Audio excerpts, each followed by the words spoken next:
하나님 말씀은 구약성경 에스겔 33장 30절입니다.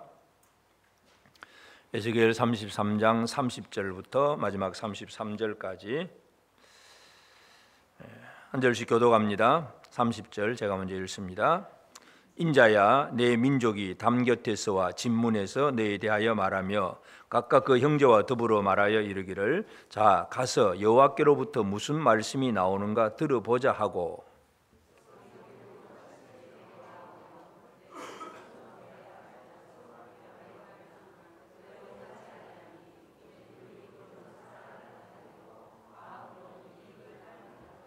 그들은 내가 고운 음성으로 사랑의 노래를 하며 음악을 잘하는 자같이 여겼나니 내 말을 듣고도 행하지 아니하거니와.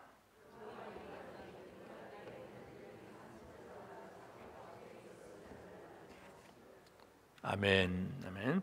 우리 하나님의 은혜가 우리 온 성도들에게 가득하길 바랍니다.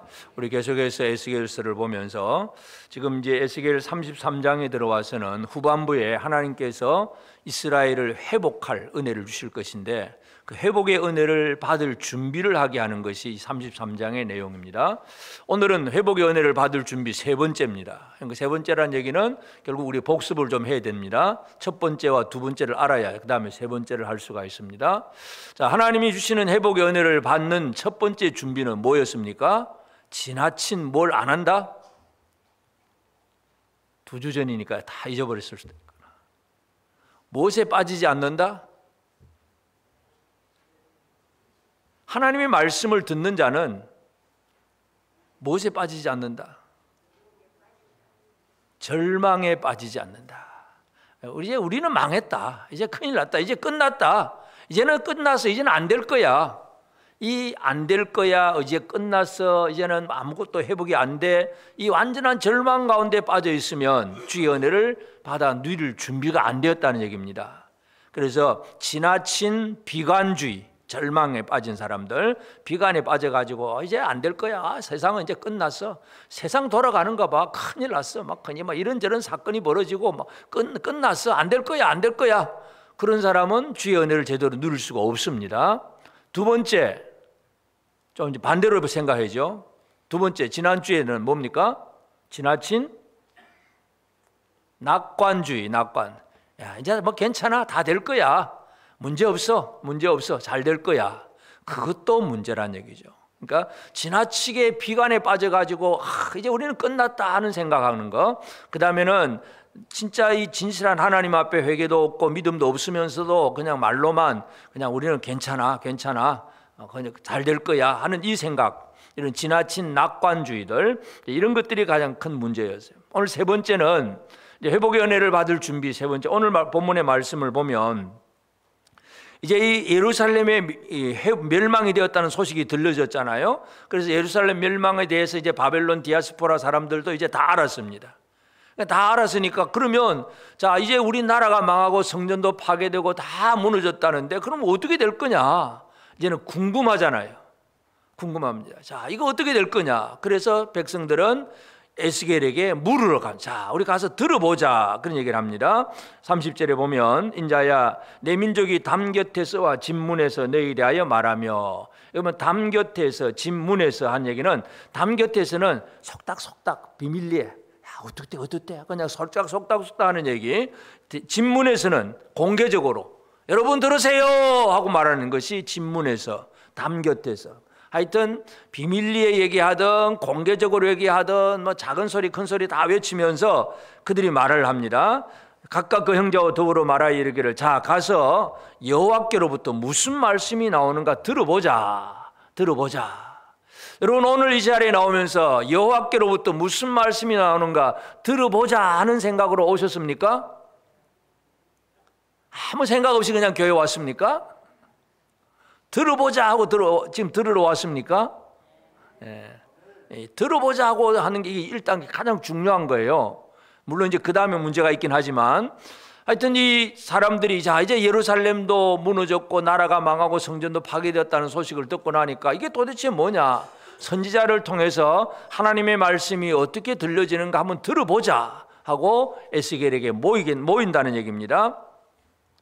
그러면 이제 하나님께서 미리 그 들으러 오는 무리들이 어떤 사람들인가에 대해서 하나님이 에스겔에게 지금 가르쳐 주고 계십니다. 31절에 백성이 모이는 것 같이 내게 나오며 내 백성처럼 내 앞에 앉아서 내 말을 들으나 그대로 행하지 아니하니 이는 그 입으로는 사랑을 나타내어도 마음으로는 이익을 따름이라.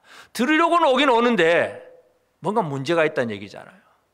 들을 자세에 대해서 오늘 우리가 생각해야 될 거. 자, 들어보려고 온다는 그 자체는 참 괜찮은 거잖아요. 말씀 들으러 나오고 선지자를 찾아 나오고 뭔가 해보려고 하는 사람들, 겉보기에는 아주 멋있어 보이는, 영적으로 멋있어 보이는 사람들입니다. 그런데 하나님께서 주시는 것을 보면 속으로 보니까 뭔가 문제가 있다는 얘기잖아요. 오늘 우리가 기억해야 될 단어가 표리부동입니다. 표리부동. 끝과 속이 다르다 그 말입니다. 끝과 속이 같아야 되는데 겉으로 하는 말과 속에 품은 마음이 다르다. 표리부동.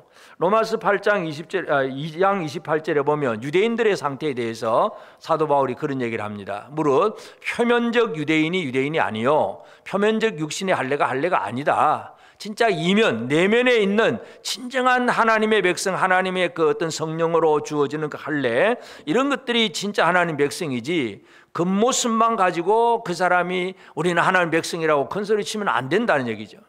유대인들의 문제가 표리부동입니다. 여러분의 믿음 생활이 표리부동입니까? 표리가 동일하십니까? 표리 동일입니까? 표리부동입니까? 동일입니까? 겉으로 하는 말, 행동, 얼굴 표정, 속마음 이게 같아야 되는데 속에 품은 생각이 다르고 말은 또 그냥 그럴듯하게 하고, 이제 이것이 항상 우리의 삶의 문제예요. 바로 이런 사람은 하나님의 은혜의 말씀을 들을 준비가 안 되었다는 얘기입니다. 오늘 세 번째, 회복의 은혜를 받을 준비, 표리부동이 아니라 표리동일이 되어야 된다는 거 기억하시길 바랍니다. 그래서 이제 이 말씀을 들을 준비가 되었으면 진짜 마음도 그렇게 되어야 되는데 마음은 다르다는 얘기잖아요. 그래서 이 바벨론 디아스포라 사람들의 말을 보니까 이 사람들은 첫째는 어떤 문제입니까? 말을 들으나 그대로 자기 입으로는 사랑을 나타내어도 그 속마음은 뭐예요? 이익을 따름이라. 이익을 따른다. 결국은 말씀을 듣기는 듣는데 계산을 하는 거예요. 이게 이익이 되는 거예요. 내가 뭔가 이익이 좀 뭔가 나한테 좀 이익이 되냐 안 되냐, 손해될 것 같고, 괜히 시간 손해갈 것 같고, 괜히 노력이 손해갈 것 같고, 아이 오늘은 추운데, 날씨도 추운데 가봐야 그냥 막 안 될 것도 안 될 것 같다, 막 이리저리 계산을 따지는 거예요. 그 말씀 자체에 대한 소망을 가지는 것이 아니라 내 자신에 대한 결정을 스스로 계산을 하고 있습니다. 그래서 입으로는 사랑을 나타내어도 마음으로는 이익을 따름이라, 그렇게 표현을 하고 있습니다. 바벨론 디아스포라 사람들, 입으로는 사랑을 말해도 마음으로는 이익을 계산하는 거. 이게 이러한 일들이 이 당시뿐만 아니라 옛날 그 이스라엘 백성들, 광야의 이스라엘 백성들도 마찬가지였어요. 시편 78편 36절 37절에 보면 그러나 그들이 입으로 그에게 아첨하며 자기 혀로 그에게 거짓을 말하였으니 이는 하나님께 향하는 그들의 마음이 정함이 없으며 그의 언약에 성실하지 아니하였음이로다. 이 아삽이라고 하는 시인이 이 시를 지으면서 광야 이스라엘 백성들의 상태를 이렇게 표현을 합니다. 입으로는 아첨하고 혀로는 말하고, 그냥 겉으로 말하는 건 아주 잘해요. 근데 속마음은 마음에 정함이 없어. 하나님을 향한 온전한 정함이 없고 언약에 성실하지 아니하였다. 여러분, 우리가 지금도 대화를 해보면 입으로는 말 안 하는 사람, 말 못하는 사람 별로 없는 것 같아요. 다 열심히 해야지요. 내가 잘할 거예요. 뭐 내가 열심히 할 거예요. 뭔가 조금 뭐 이렇게 됐는데 이제부터는 진짜 잘할 거예요. 늘 입으로는 잘한다 그러잖아요. 근데 속마음은 어떻습니까? 그래도 뭔가 이게 이루어져야, 그다음 뭔가 이루어져야 그 다음에 하지. 자기 계산을 따지고 있는 거예요. 하나님의 말씀 앞에 말씀이 있는 그대로를 받아들이는 것이 아니라 내 마음에서 계산을 딱 계산기를 두드리고 앉아 있습니다. 이게 이익이 될까? 손해가 될까?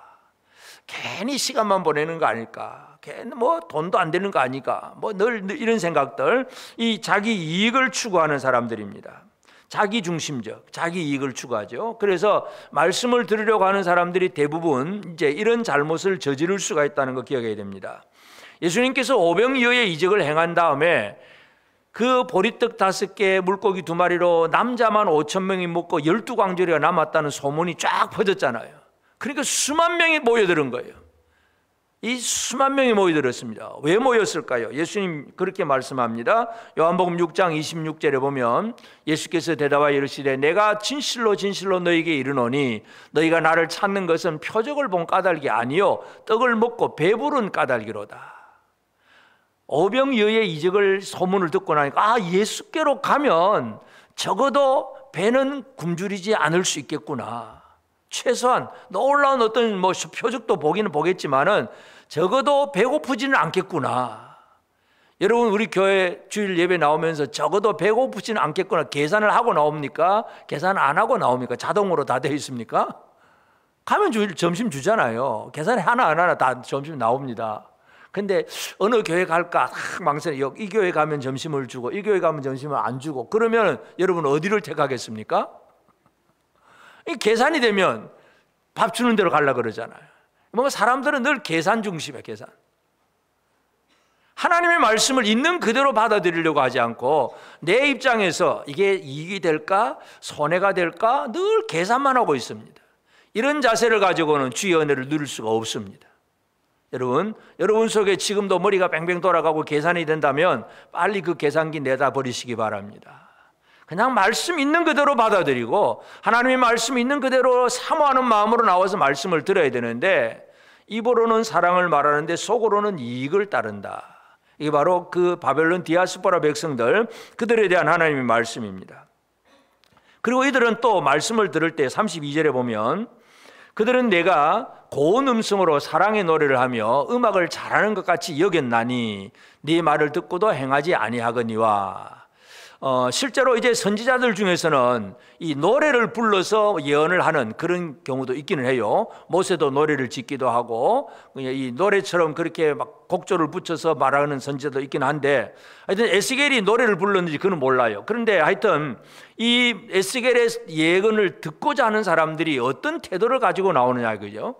고운 음성으로 사랑의 노래를 하며 음악을 잘하는 것 같이 여겼다. 뭔가 이 어떤 노래를 잘하는 가수가 아주 멋있게 예쁜 좋은 목소리로 노래하니까 들어보러 가자 그 얘기예요. 들어보러 가자. 귀가 즐겁게 내 감정의 어떤 이 감정적인 아픔이 있거나 또 상실함이 있거나 뭔가 이렇게 있을 때 외로움이 있거나 할 때에 뭔가 참 이 노래를 듣고 음악 감상을 하고 참 자기 생각을 기분을 다스릴 수 있잖아요. 많은 사람들이 그렇게 하잖아요. 우리 젊은이들은 또 막 이렇게 그런 어떤 집회 아이돌 집회에 가면 몇천 명 몇만 명이 모이잖아요. 그럼 가서 뭐 하는 거예요? 내 귀가 즐거운 거예요. 내 귀가 즐겁고 내 마음이 좋고 그냥 사람들이 그렇게 노래 잘하는 가수한테 모이는 거예요. 요즘은 이제 BTS가 전부 군대 다 갔다 하더니 하여튼 BTS나 블랙핑크나 하여튼 막 그런 거 수만 명이 막 입장권을 웃돈을 주어서라도 가서 그냥 들어보려고 애를 쓰고 하잖아요. 많은 사람들이 자기 즐거움을 위해서 자기 혼의 즐거움, 자기 감정의 만족을 위해서 듣는데 이 말씀을 듣는 데 있어서도 이런 태도를 가지고 있다는 얘기예요. 이게 가장 큰 문제입니다. 그래서 이 사람들은 뭐냐 하면 가수 앞에 사람들은 물론 이제 같이 막 노래도 부르긴 하겠지만 대부분의 경우는 말씀 앞에 이 사람들의 태도가 뭐냐 하면 구경꾼입니다. 관객, 쳐다보는 사람, 구경꾼의 역할입니다. 말씀을 듣기는 듣지만 들을 때는 기분도 좋아요. 그런데 그 말씀이 내 삶에 녹아들지는 못합니다. 신약 성경에 헤롯이라고 하는 왕이 있는데 헤롯이 세례 요한을 이제 감옥에 가두잖아요. 그런데 세례 요한이 막 책망을 하면 인간적인 그게 있기 때문에 상식과 판단이 있기 때문에 자기 잘못을 알아요. 자기 잘못을 알기 때문에 책망하는 말도 달게 듣기는 해요. 그런데 고치지를 못해. 이게 헤롯 왕의 모습이에요. 마가복음 6장 20절에 보면 헤롯이 요한을 의롭고 거룩한 사람으로 알고 두려워하여 보호하며 또 그의 말을 들을 때 크게 번민을 하면서도 달갑게 들음이르라. 그래 안 돼 그러면 안 돼 그렇게 회개해야지 하면서도 회개는 안 해. 말씀은 아멘 해요. 근데 회개는 안 해. 여러분은 아멘도 안 해서 탈이긴 하지만 어떤 유튜브 보면 아멘 두 손 들고 아멘 그러면서 전부 다 막 곤충 두 손 들고 아멘 아멘 합니다. 진짜 아멘 한 대로 사는지는 모르겠어요. 아멘은 하는데 삶은 없어요. 헤롯이 세례요한의 말을 들을 때 아멘이라고 하는 얘기 생각은 듭니다. 달갑게 들어요. 말을 세례요한의 책망의 말을 달갑게는 듣습니다. 그런데 번민이야.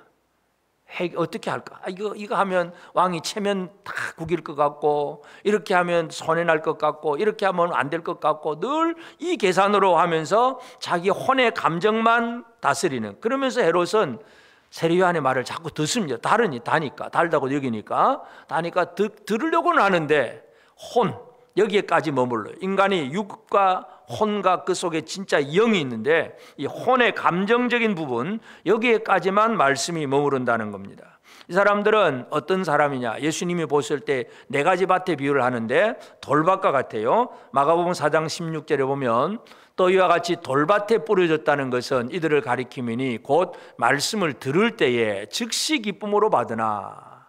들을 때 즉시는 아멘 아멘 받아요. 그런데 조금만 지나면 그 말씀이 그 흙 속에 있는 큰 돌이 있기 때문에 뿌리를 더 이상 내릴 수가 없습니다. 그러니까 햇빛에 금방 말라 비틀어지고 자랄 수가 없는 거예요. 예수님 말씀하신 그 네 가지 밭의 비유를 보면 전부 말씀을 듣는 사람들이에요. 물론 불신자라고도 얘기할 수는 있긴 하겠지만은, 여러분 이 길가의 딱딱한 밭, 그리고 돌밭, 가시밭, 이 전부 다 말씀을 듣는 사람이에요. 말씀 안 듣는 사람이 아니에요. 쉽게 말해서 요즘 말해서 교회 나오는 사람들이에요. 이 시간 설교 듣는 사람들이에요. 설교 듣는 사람들인데 네 가지 종류라는 얘기잖아요. 우리 예수 믿는 사람은 무조건 옥토고, 전부 이 세 가지는 전부 안 믿는 사람으로 착각을 하면 안 됩니다. 전부 말씀 들으러 나왔는데 마음이 딱딱함이 있고 돌이 있고 가시가 있고, 이제 이것이 가장 큰 문제예요.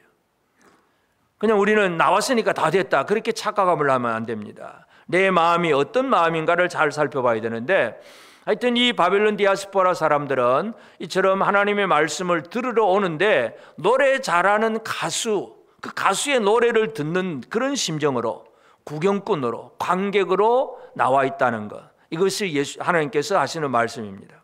그러면서 이제 이들을 31절 32절에서 마지막 말이 뭐냐 하면 전부 다 뭐예요? 내 말을 듣고도 행하지 아니하거니와. 내 말을 듣고도 행하지 아니하거니와. 결국은 하나님 말씀을 듣기는 듣는데 실천으로 이어지지는 않는 사람들, 이게 바로 이 바벨론 디아스포라 사람들의 문제입니다. 말씀하시는 하나님은 이 땅에 있는 자기 백성들에게 제일 원하는 게 뭐겠습니까? 왜 말을 합니까? 말 좀 들으라고. 여러분 말 좀 듣습니까? 하나님 말씀 좀 잘 듣고 사십니까? 말씀을 듣는다는 얘기는 그냥 히어링, 귀로만 듣는 게 아니고 진짜 말씀을 받아서 그 말씀대로 살아내는 것. 우리가 성경 읽기도 하고 공부도 하고 설교도 듣고 매일매일 말씀을 읽고 가까이 하긴 하지만 그 말씀이 내 삶에 적용이 되지 않으면 아무 의미가 없어요. 말씀은 행함까지 이어져야 됩니다. 사도행전 28장 27절에 보면 이 백성의 마음이 우둔하여져서 그 귀로는 둔하게 듣고 그 눈은 감았으니 이는 눈으로 보고 귀로 듣고 마음으로 깨달아 돌아오면 내가 고쳐줄까 함이라 하였으니, 하나님께서 구약의 이사야 선지자를 보내면서 어디로 갈까 하니까 내 백성을 가라 그러면서 귀로 듣지 못하게 하고 눈으로 보지 못하게 하고 마음으로 깨닫지 못하게 하라, 오히려 하나님께서 그렇게 말씀을 하셨어요. 근데 이제 사도 바울이 그 이사야의 그 예언을 지금 인용을 하면서 사도행전에서 그 로마 그 사람들을 불러 모아놓고 지금 이 얘기를 하고 있는 거예요. 결국은 이 얘기는 뭐냐 하면 유대인들, 하나님의 백성이라고 하는 사람들은 오히려 듣고 보고 깨닫고 돌아오는 행함이 별로 없다는 얘기죠. 그러면서 결국 바울은 나는 이방인에게로 이 복음을 전하러 간다는 그 얘기를 유대인 지도자들에게 하고 있는데, 말씀에 대해서 해야 될 것이 있습니다. 보고 듣고 깨닫고 돌아오고. 다 같이 시작. 보고 듣고 깨닫고 돌아오고. 이 마지막 돌아오고 행동, 이게 없으면 하나님 말씀하고 우리는 상관없는 사람이 됩니다. 보고 듣고 깨닫기만 하면 지식은 가득한데 돌아오지 않으니까 이게 항상 문제예요. 행함, 하나님의 말씀에 대해서 실천하는 것이 가장 중요합니다. 그래서 예수님께서도 산상보훈 설교를 쫙 하고 나서 마지막 결론이 뭐예요? 지혜로운 자와 어리석은 자를 비교하잖아요. 지혜로운 사람은 어떤 사람입니까? 말씀을 듣고 행하는 사람. 어리석은 사람은 듣기는 들어도 행하지 않는 사람. 마태복음 7장 26절에 나의 이 말을 듣고 행하지 아니하는 자는 그 집을 모래 위에 지은 어리석은 사람 같으리니. 모래 위에다가 집을 지어놨습니다. 아주 멋있게 지어놨습니다. 그런데 기초는 모래 위에입니다. 바람 불고 비가 내리고 그냥 물결이 들이치면 그 집은 금방 휩쓸려 가버립니다. 다 무너져 버립니다. 끝으로 볼 때는, 환란이 없을 때는 멋있어 보입니다. 어려운 일이 없으면 하나님의 말씀을 듣고 그냥 믿음으로 산다고 하는 사람들이 실천을 안 해요. 이런 사람들의 특징은 어려운 일이 없을 때는 아무 문제가 없어요. 다 예수 잘 믿는 것 같아 보이고 그냥 괜찮아요. 그런데 말씀을 듣고 행하지 않는 사람의 특징이 뭐냐? 바람 불고 비가 내리고 창수가 치고 뭔가 어려운 일들이 벌어지면 무너집니다. 하나님의 말씀들을 몰라서가 아니라 말씀을 내 삶으로 실천해내지 않으면 이는 어리석은 사람인데 알고도 망하는 사람이란 얘기잖아요. 여러분은 지혜로운 분들입니까? 어리석은 분들입니까? 여기서 두 말 하기가 힘들죠. 지혜롭다 말하기도 좀 창피하고, 그렇다고 어리석다고 말하기도 체면이 없고. 여러분, 중간은 없습니다.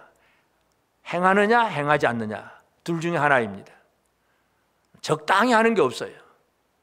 적당히, 자기 딸에는 적당히 했지만 그 적당한 것보다 더 큰 바람이 오면 무너지는 것은 행하지 않은 것이고, 내가 진짜 하나님의 말씀대로 행동하며 실천하게 될 때에 오늘 우리는 어떤 바람이 불어도 흔들리지 않는 그런 생활을 살아낼 수가 있습니다.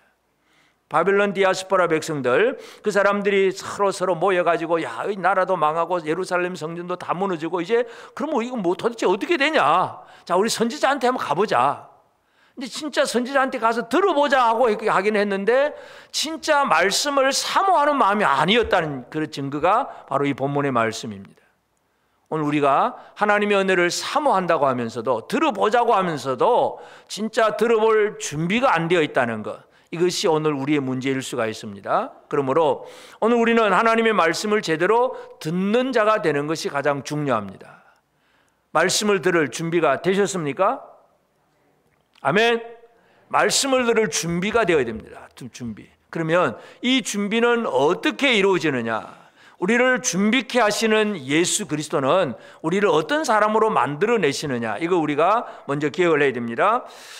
예수님은 우리가 이 땅에 육체를 입고 있잖아요. 육신을 입고 지금 살고 있는데, 육신을 입고 살고 있는 사람들, 또 니고데모 같이 그 유대인 니고데모처럼 철저하게 율법을 지키는 사람들, 율법을 많이 지키는 사람들에게 예수님은 니고데모에게 거듭남에 대해서 얘기를 합니다. 요한복음 3장 5절에 예수께서 대답하시되 진실로 진실로 내게 이르노니 사람이 물과 성령으로 나지 아니하면 하나님의 나라에 들어갈 수 없느니라. 물과 성령으로 거듭나야 하나님 나라에 들어간다. 그러니까 육신의 이익만 지금 따지고 있는데, 아무리 육신의 이익을 따지고 계산해가지고 어디다가 주식 투자하고 어디 부동산 투자하고 막 해가지고 재벌이 되었다고 할지라도 성령으로 거듭나지 아니하면 하나님 나라에 들어갈 수가 없다. 이게 예수님 말씀이에요. 사람을 예수님께서는 어떤 사람으로 만들어내시느냐. 그래서 이 거듭난 사람이 되게 하시는 것이 바로 성령께서 하시는 일입니다. 마가복음 1장 8절에 보면 나는 너희에게 물로 세례를 베풀었거니와 그는 너희에게 성령으로 세례를 베푸시리라. 세례 요한이 그 얘기를 합니다. 세례 요한은 자기는 사람들에게 물로 세례를 베풀지만 그는, 내 뒤에 오시는 예수는 너희에게 성령으로 세례를 베푸시리라. 그리고 예수는 성령으로 세례를 베푸신다 그랬습니다. 성령의 세례가 뭡니까? 우리를 거듭나게 하고 우리를 영의 사람으로 만들고, 인간적인 계산만 하고 이익을 따지는 그런 사람이 아니라 진짜 영으로, 하나님의 영으로 살아가는 그런 사람으로 만들어내시는 것이 바로 예수 그리스도께서 하시는 일입니다. 여러분은 성령의 세례를 받으셨습니까? 예수 그리스도는 성령으로 우리에게 세례를 베푸십니다.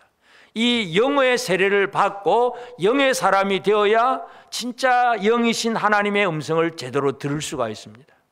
이게 준비가 안 되면 주의 음성을 제대로 귀로 듣고 한 귀로 듣고 한 귀로 또 흘러가 버리는 거예요. 이 시간 아무리 설교를 외쳐도 성령으로 준비되지 않으면 목사가 문 밖에 나가면서 다 잊어버립니다. 뭐라고 설교했는지도 몰라요. 집중도 안 되고 그냥 설교 귀찮게 지루하기만 하고 내 안에 들어오는 게 하나도 없어. 왜냐하면 성령으로 거듭나지 아니하면. 예수는 그래서 사람을 첫째로 성령으로 거듭나게 해주시는 분이라는 거 우리가 이거 기억해야 됩니다. 그리고 이제 예수님은 거듭나게 하신 다음에 그 성령으로 이제 거듭난 제자들에게 뭘 요구하시느냐 하면 순종을 가르칩니다. 자, 누가복음 14장 26절 27절에 보면 물은 내게 오는 자가 자기 부모와 처자와 형제와 자매와 더욱이 자기 목숨까지 미워하지 아니하면 능히 내 제자가 되지 못하고 누구든지 자기 십자가를 지고 나를 따르지 않는 자도 능히 내 제자가 되지 못하리라. 예수님은 하나님의 뜻에 순종하시는 분이에요. 하나님의 아들은 아버지의 뜻에 순종해서 하늘 보좌 영광을 버리고 이 땅으로 내려오셨어요. 십자가를 지고 내려오신 거예요. 하늘로서부터 십자가 지고 내려오셔서 보이는 십자가에 달리 돌아가시는 거예요. 예수님의 성육신, 우리가 성탄절 메리 크리스마스하고 기쁘고 즐겁게 지내려고 생각하지만 진정한 성탄은 예수께서 아버지의 뜻을 이루기 위해서 내려오신 거예요. 그러면서 제자들에게 너희들도 자기 십자가를 지고 나를 따르라 얘기를 합니다. 말씀은 행함으로 나타나야 되기 때문에 순종을 가르친다는 거 기억해야 됩니다. 그래서 예수 믿는 일은 예수가 누구냐 공부해서 아는 그 정도의 개념이 아닙니다. 예수가 누군지 구경만 하는 관객의 수준으로 끝나버리면 안 됩니다. 예수님이 유대인들 속에 와서 무리들 속에 왔을 때 많은 무리들이 따랐잖아요. 아까도 말씀드렸듯이 오병이어의 이적을 행하고 나니까 또 수많은 무리들이 예수님께로 왔습니다. 근데 예수님이 뭐라 그럽니까? 너희들이 나를 먹어라. 내가 하늘로서 내려오는 생명의 떡이니까 나를 먹어라. 날 먹으라 하니까 사람들이 이게 이상하다. 어떻게 사람 먹으라 그러냐고. 이상하다 그러면서 다 뿔뿔이 다 흩어져 버렸어요. 많은 무리들이 예수님을 보고 오기는 했는데 구경만 하고 가는 거예요. 오늘 이 시간 예배 자리가 구경꾼의 자리가 되지 않기를 바랍니다. 구경꾼의 자세를 가진 사람들이 꽤 있어요. 물론 다리를 꼬고 앉든지 머리를 쳐박고 그냥 예배를 드리든지 그건 하나님이 알아서 하시겠지만 적어도 이 앞에서 목사가 볼 때도 별로 폼은 안 좋아요. 진짜 살아계신 하나님 앞에 예배하고 하나님의 음성을 듣는 자세가 되었느냐. 우리가 이 겉모습 자세부터 봐도 알 수가 있겠는데 진짜 살아계신 하나님의 음성을 들을 자세가 우리가 준비되어야 됩니다. 우리가 하나님의 말씀 앞에서 구경하는 구경꾼이 아닙니다. 연극장에 가면 가서 다리를 꼬고 앉든 몸을 비틀어 앉든 누가 뭐라 그럴 사람 없어요. 근데 오히려 돈 내고 갔으니까 집중해서 쳐다보잖아요. 한 광경이라도 놓칠까 싶어가서 집중해서 쳐다봅니다. 근데 예배는 안 그런 것 같아요. 여러분 진짜 살아계신 하나님 앞에 나오는 게 구경꾼의 자리에 나와 앉아 있으면 안 됩니다. 말씀 안으로 우리가 들어와야 되고 그 말씀이 내 삶에서 실천되어져야 됩니다. 그래서 예수의 길을 따라가는 그 행함, 이것이 있도록 예수님은 나를 따르라, 자기 십자가를 지고 나를 따르라고 주님은 분명히 말씀을 합니다. 그러면서 예수님은 우리가 그렇게 따라갈 수 있는 힘도 주시는 분이 바로 예수님이에요. 예수님은 제자들에게 보혜사 성령을 보내주시겠다고 약속을 합니다. 요한복음 14장 26절에 보혜사 곧 아버지께서 내 이름으로 보내실 성령, 그가 너에게 모든 것을 가르치고 내가 너에게 말한 모든 것을 생각나게 하리라. 성령을 통해서 하나님의 말씀이 깨달아지는 거예요. 생각이 나는 거예요. 몰랐는데 또 갑자기 집으로 가면서도 또 생각이 나고 그렇지 또 생각이 나고 가르쳐지고 그런 것이었구나 깨달아지고, 아무리 목사가 줄줄이 설명을 해도 전혀 모르는 사람 모릅니다. 근데 어떤 사람은 쉽게 말해서 초등학교도 안 나왔는데 알아집니다. 깨달아집니다. 머리가 좋아서가 아니라 그 안에 성령께서 역사하시기 때문에 그렇습니다. 보혜사 성령을 보내서 말씀을 듣고 깨닫게 해주십니다. 그리고 그 성령은 단순히 말씀만 듣고 깨닫게 하는 정도로 끝나는 게 아니라 사도행전 1장 8절 우리가 잘 아는 말씀이잖아요. 오직 성령이 너희에게 임하시면 너희가 권능을 받고, 성령이 임하시면 권능을 받고, 권능은 어떤 권능입니까? 예루살렘과 온 유대와 사마리아와 땅끝까지 이르러 내 증인이 되리라. 증인으로서 증언을 할 수 있는 권능, 이것이 바로 성령께서 주시는 권능입니다. 하나님 말씀을 듣고 깨닫게 하고, 그리고 그 깨달은 말씀대로 예수 그리스도의 증인이 되어서 실천할 수 있는 그런 능력을 얻게 하시는 것이 바로 성령께서 주시는 은혜라는 사실, 이거 우리가 기억을 해야 됩니다. 그러니까 예수님이 우리를 어떤 사람으로 만들어 주셨느냐, 우리 성령으로 우리를 거듭나게 하시고, 그리고 예수님께서 먼저 실제로 모범을 보이면서 나를 따르라고 말씀하시고, 우리가 따라갈 수 있도록 또 성령을 보내어 주어서 깨닫게도 해주시고 힘도 주어서 주의 길을 따라가는 그런 사람으로 만들어 주셨습니다. 예수 믿는다는 얘기는 바로 이 은혜를 누리는 사람이 되었다는 얘기입니다. 여러분, 이 성령, 예수께서 보내주신 성령의 은혜를 제대로 누리고 계십니까? 아멘 하기 싫더라도 아멘 좀 하려고 애를 써보세요. 꼭 해야 해라, 하라 해야 하는 게 아니라 진짜 마음에서 우러나는 이 아멘이 나와야 되는데, 성령은 우리로 하여금 말씀 앞에 아멘 외치게 합니다. 성령은, 예수님은 하여튼 우리에게 성령을 보내주어서 말씀을 듣게 하고 말씀을 행하게 하고 실천하게 하는 모든 힘을 주셨다는 사실, 우리가 이것을 기억을 해야 됩니다. 그래서 이제 오늘 우리는 우리 하나님 주신 은혜의 말씀, 회복의 말씀을 듣기 위해서 이제 준비된 삶을 살아가야 되는데, 제일 첫 번째 우리는 이 말씀에 대한 관심, 이것이 첫 번째 1단계입니다. 물론 이 지금 바벨론 디아스포라 사람들도 1단계로서 들어보자 이 얘기는 합니다. 물론 그 다음이 문제이긴 하지만, 그러나 어떤 사람은 아예 들어보자 하는 이 관심이 없는 것도 이 땅에는 너무나 많은 사람들의 문제이기도 하고, 또는 예배 시간에 나오기는 하지만 말씀 한번 들어보자 이게 아니라, 오늘 예배당 가서 오늘 식사당번 누구지? 그럼 반찬 뭐 나올 거야? 이걸 계산만 하고 있다면 교회 나와도 소용없는 거잖아요. 말씀하고 상관없는 생활이잖아요. 오늘 가서 누구 만나고, 예배당 교회 가서 누구 만나가지고 누구 얘기해야지, 무슨 얘기해야지, 그런 생각을 하고, 오늘 아무개 집사 만나고 아무개 장로님 가가지고는 무슨 얘기할 거야, 이런 얘기할 거야, 저런 거 따질 거야, 막 이제 그런 생각으로만 교회 나오면 예배가 무슨 의미가 있겠어요? 진짜 말씀을 들으려고 하는 이 자세가 1단계인데 이것부터 안 되는 경우가 꽤 있어요. 적어도 이 자리에 앉아있는 분들은 말씀을 들으려고 나온 분이라는 사실을 저는 믿고 싶습니다. 세상에 그렇지 않은 사람이 많아요. 그저 많은 관심을 가지고 세상에 어떻게 하면 부자가 될까, 건강하게 될까, 많은 사람들이 가지고 있는 관심사가 그렇잖아요. 부자 되고 건강하고 전부 다 그 선전이 뭐예요? 이것 먹으면 진짜 어디 좋고 어디 좋고, 이렇게 하면 이렇게 부자가 되고, 이렇게 하면 어떻게 되고, 전부 먹고 마시는 이런 것들, 건강, 이런 것들, 아름다움, 이런 것들만 선전을 지금 세상은 다 하고 있습니다. 그래서 사도 바울이 디모데에게 그 편지를 보내면서 디모데전서 6장 9절에 그런 얘기를 합니다. 부활해 하는 자들은 시험과 올무와 여러 가지 어리석고 해로운 욕심에 떨어지나니 곧 사람으로 파멸과 멸망에 빠지게 하는 것이라.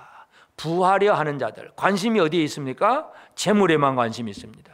부자 되는 것에만 관심이 있습니다. 이런 사람들은 결국은 어떻게 되느냐? 시험과 올무와 여러 가지 어리석고 해로운 욕심에 떨어지고, 그 사람은 파멸과 멸망에 이르게 된다. 부자 되고 싶은데, 부자 되면 좋잖아요. 그런데 그 부자 때문에 복권 하나 따 로또 당첨이 됐는데 그것 때문에 패가 망신하기도 하고 뭔가 문제가 많아요. 첫 번째, 우리는 영적인 이익을 계산을 해야 됩니다. 물질적인 이익 계산이 아니라 진짜 하나님의 말씀 앞에 우리가 영적인 내 영혼의 이익이 뭔가, 육신의 이익도 어떤 필요한 것 같지만 진짜 중요한 것은 바로 영혼의 이익. 내 영이 살 길이 뭔가, 내 영혼이 살아날 수 있는 것은 어디에서 나오는가, 여기에 대한 관심이 필요합니다. 그래서 모세가 이스라엘 백성들을 이제 광야로 이제 이끌어내고, 그 다음에 이제 가나안 땅으로 들어가기 전에 신명기의 설교를 하잖아요. 신명기 설교를 하면서 물론 그 신명기에 많은 얘기들이 있지만 제일 중요하게 우리가 생각해야 될 구절이 있습니다. 신명기 6장 4절에 보면 이스라엘아 들으라. 이스라엘아 들으라. 우리 하나님 여호와는 오직 유일한 여호와이시니. 유일한 여호와 하나님 앞에 우리 사람이 할 일이 뭐예요? 들으라. 쉐마 이스라엘. 옆 사람에게 쉐마 이스라엘. 유식하게 지금 히브리어만 한 거예요. 다시 한번 쉐마 이스라엘. 이스라엘아 들으라. 하나님, 우리를 구원하신 하나님, 하나님이 뭐라고 말씀하시는지 좀 들으라. 엉뚱한 거 들으려고 애쓰지 말고. 우리는 세상의 뉴스나 이런 거 많이 듣잖아요. 진짜 말씀을 들으려고 하는, 이게 바로 영적인 이익을 계산하는 사람입니다. 여러분, 영의 이익에 영이 손해보지 않는 삶을 살길 바랍니다. 하나님의 말씀을 들으려고 하면서도 육신적인 이익 계산만 하는 사람들은 참으로 어리석은 사람입니다. 그래서 첫째가 1단계가 뭐냐? 말씀에 대한 관심. 영적인 이익을 어떻게 하면 얻을 수 있을까? 하나님 말씀 들으려고 하는 쉐마 이스라엘, 이 모세가 강조했던 이 말을 오늘 우리의 삶에도 그대로 적용을 해야 되고, 그러면서 이제 두 번째가 뭐예요? 우리의 말과 마음이 일치가 되는 것.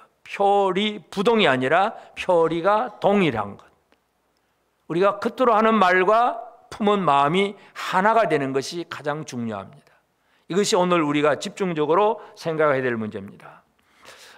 사도행전 10장에 보면 이제 이방인 고넬료 얘기가 나옵니다. 고넬료가 이방인이에요. 그런데 그 당시 유대인들은 이 이방인에 비해서 그 당시 이방인들은 진짜 법 없이 그냥 악한 짓은 제멋대로 살던 사람들이에요. 많은 사람들 우상 숭배하고 음란하고 막 제멋대로 살던 사람들이 이방인이기 때문에 적어도 이성적으로 좀 깨어있는 사람들은 그 이방인의 삶을 살면서도 이건 아닌 것 같아 하는 생각을 가지고 있어요. 그런데 유대인들이 사는 삶을 가만히 보니까 유대인 디아스포라가 여러 도시에 퍼져 있는데 유대인들이 사는 사람을 보니까 이 사람들은 그래도 성실하고 정직하고 깨끗하게 살려고 애를 쓰고 뭔가 바르게 살려고 애를 쓰는 게 보여요. 그러니까 이방인들 중에서도 깨어있는 사람은 그렇지, 우리 사람이 살려면 저렇게는 살아야지, 이런 생각들이 들어요. 그래가지고 그 많은 이방인들 중에서 이 유대교로 귀한 사람들이 있어요. 유대교로 들어오는 사람들, 이걸 이제 사도행전에서 보면 경건한 무리들, 경건하다 그렇게 표현하는데, 고넬료도 그 중에 한 사람이에요. 이방인 백부장 고넬료도 이제 유대교에 들어와서, 그러니까 들어와서 열심히 하는 일이, 고넬료가 열심히 하는 일이 뭐예요? 기도 열심히 하고요, 구제도 열심히 하고, 뭔가 하여튼 하나님 앞에 기도하고 연약한 사람들을 도와주는 일에 열심을 품었어요. 근데 하나님께서 고넬료에게 뭔가 말씀하잖아요. 그냥 이거 한다고 다 된 게 아니고 들어야 될 게 있다. 들어야 될 거. 복음을 들어야 됩니다. 그래서 네 종을 저기 보내가지고 베드로 사도를 청해라. 베드로를 오라고 해가지고 베드로를 통해서 말씀을 들으라. 그런 계시를 고넬료에게 줍니다. 그리고 또 베드로에게는 또 이렇게 이방인에게 가야 될 환상, 뭐 부정한 짐승을 막 그렇게 어떤 먹으라는 그런 환상을 보여주고, 이제 그래가지고 결국은 성령이 이끌려서 베드로가 고넬료의 집에 들어가잖아요. 고넬료의 집에 들어가니까 고넬료가 베드로 앞에 뭐라고 고백을 하느냐면, 사도행전 10장 33절에 보면, 내가 곧 당신에게 사람을 보내었는데 오셨으니 잘하였나이다. 이제 우리는 주께서 당신에게 명하신 모든 것을 듣고자 하여 다 하나님 앞에 있나이다. 베드로한테는 얘기입니다. 베드로한테 다 오셨으니까 잘 왔습니다. 이제 우리는 주님께서 당신에게 명하신 모든 것을 듣고자 하여 다 식구들 우리 모두가 하나님 앞에 있습니다. 보이는 것은 베드로라고 하는 사람입니다. 그런데 뭐라고 표현합니까? 하나님 앞에 있습니다. 하나님의 음성을 들을 준비가 되어 있다는 얘기잖아요. 이것이 고넬료의 고백이고, 또 고백 그대로 고넬료는 그 말씀을 듣고 성령을 받고 믿음 생활을 제대로 해나갑니다. 이 언행이 일치된 삶을 제대로 사는 것, 이것이 중요합니다. 그래서 사람을 통해서 하나님 주시는 그 하나님의 말씀, 그 말씀을 들을 때에 아이고 아무개 목사가 하는 설교, 아무개 하는 누군가 하는 말, 이렇게 듣는 게 아니라 저게 하나님이 지금 나한테 하는 말씀이구나, 그렇게 듣는 거예요. 오늘도 여러분들이 정정민 목사가 하는 말이다 이 얘기가 아니라 하나님이 내게 뭐라고 말씀하시는가, 이 태도를 가지고 주의 음성을 듣는 그런 우리가 되어지기를 바랍니다. 그래야 제대로 하나님의 음성을 들을 수가 있습니다. 고넬료와 같은 하나님 앞에 서 있다고 고백하는 그 심정, 그 태도를 가지고 말씀을 듣는 것이 중요합니다. 사무엘 선지자도 마찬가지예요. 어린 사무엘을 하나님 불렀을 때에 어린 사무엘이 처음에는 하나님 부른지도 몰랐잖아요. 그러나 이제 알고 나서 뭐라고 얘기합니까? 사무엘상 3장 10절에 보면 여호와께서 임하여 서서 전과 같이 사무엘아 사무엘아 부르시는지라 사무엘이 이르되 말씀하옵소서 주의 종이 듣겠나이다. 말씀하옵소서 주의 종이 듣겠나이다. 이게 사무엘의 고백이에요. 오늘 우리 설교를 듣는 우리 모든 성도들도 이 사무엘과 같은 고백이 이루어지길 바랍니다. 말씀하옵소서 주의 종이 듣겠나이다. 다 같이 시작. 말씀하옵소서 주의 종이 듣겠나이다. 이제 설교 듣고 나면 그 다음에 어떻게 해야 됩니까? 잘 들었습니다. 은혜 받았습니다. 빠이빠이 끝나는 거예요. 어떻게 하는 거예요? 오늘 목사님 설교 너무 좋았어요. 뭐 좀 이상하대요. 뭐 이런저런 평가하고 끝날 거예요? 듣겠나이다 하면 종이 주인에게 지금 듣는 거예요. 그럼 주인은 종에게 심부름 시키는 거예요. 어디 가서 누구에게 뭐 하라든지 물건을 전해주라든지 뭐 하라고 심부름 시키잖아요. 알았어요 하고 안 가면 어떻게 되는 거예요? 악하고 게으른 종아, 그 소리 듣습니다. 시키는 대로 순종하는 것, 이것이 바로 말씀을 듣는 태도예요. 그래서 우리의 입에서 나오는 말과 속에 품은 마음, 이것이 분리되어서는 안 됩니다. 진짜 우리 입으로는 늘 사랑 얘기를 잘하고 순종 얘기도 잘해요. 근데 실제적인 삶으로 살아내지 못하고 있다는 것, 이것이 가장 우리 큰 문제이기도 합니다. 그래서 하나님의 말씀은 우리의 삶에서 이제 행함이 드러나야 됩니다. 이 바벨론 디아스포라 사람들, 그들은 내 말을 듣고도 행하지 아니하거니와, 하나님은 그들의 상태를 정확하게 그렇게 말씀을 합니다. 오늘 우리는 말씀을 듣고 행하는 자가 되어져야 됩니다. 야고보 사도는 행함 있는 믿음을 강조하잖아요. 아브라함의 믿음, 기생 라합의 믿음, 어떤 믿음입니까? 행함 있는 믿음이라고 그러잖아요. 아브라함의 믿음이 어떤 믿음입니까? 행함이 있는 믿음. 하나님께서 아브라함에게 네 아들 네 독자 이삭을 데리고 저 모리아 산에 가서 번제로 드리라, 이게 하나님의 명령입니다. 그런데 아브라함은 가요 안 가요? 갑니다. 가는 행함. 여러분은 하나님께서 여러분에게 있는 아들을 내놓아라 그러면 내놓습니까? 안 내놓습니까? 100세에 낳은 아들, 하나밖에 없는 아들, 진짜 눈에 넣어도 아프지 않을 그 아들 내놓을까요? 안 내놓을까요? 그것도 그냥 내놓는다기 뭐 교회 바치라 이런 정도도 아니야. 제단에다가 놓고 칼로 죽여서 불태워 쌀으라는 얘기인데 가능한 일이겠습니까? 근데 아브라함 그걸 해요. 왜? 하나님을 향한 신앙이 있기 때문에. 하나님은 어떤 하나님이냐?